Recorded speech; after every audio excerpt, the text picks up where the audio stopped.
लगभग 10 साल पहले मैं और मेरा 3 साल का बेटा अपने अपार्टमेंट से एक घर में शिफ्ट हुए।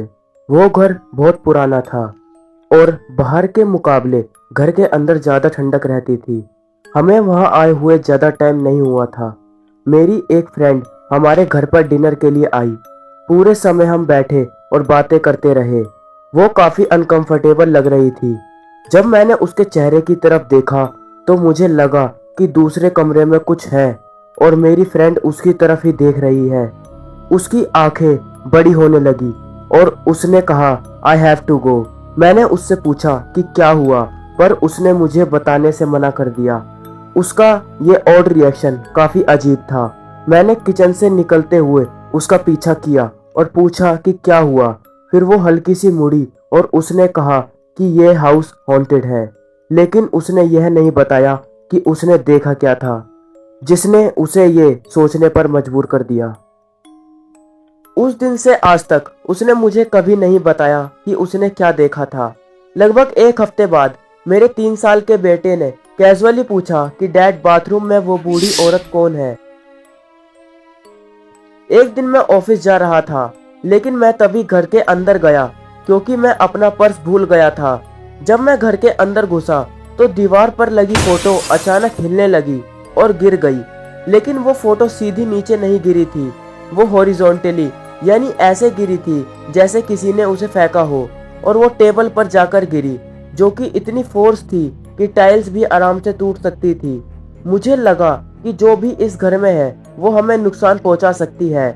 मैं जब भी घर से बाहर जाता था तो उसे लगता होगा कि मैं पूरे दिन के लिए घर से बाहर गया हूँ। शायद इसलिए उस दिन वो हादसा हुआ। 6 महीने तक उस घर में रहने के बाद आई नोटिस कि हॉलवे की लकड़ी पर अजीब स्क्वायर कट्स लगे हुए हैं। वहाँ कोई हैंडल तो नहीं था, पर इतनी दरारें थी कि मैं अपनी उंगलियां डालकर उसे खोल सकता था। वहाँ एक सीढ़ी थी जो कि नीचे जा रही थी। फॉर सम रीजन मैं बेसमेंट में गया। वहाँ बहुत अंधेरा था। वो एक होममेड बेसमेंट की तरह लग रहा था। बेसिकली वो एक रूम ही था जो कि जमीन के अंदर खुदा गया था, जो कि बिना पक्की दीवार और बिना पक्की जमीन के बना था। वहाँ काफी अंधेरा था, लेकिन मैंने उस कोने में कुछ देखा। वो एक सस्पिशियस दिखने वाला पत्थर था। वो पत्थर बिल्कुल वैसा था जैसा कि कब्रिस्तानों में होता है।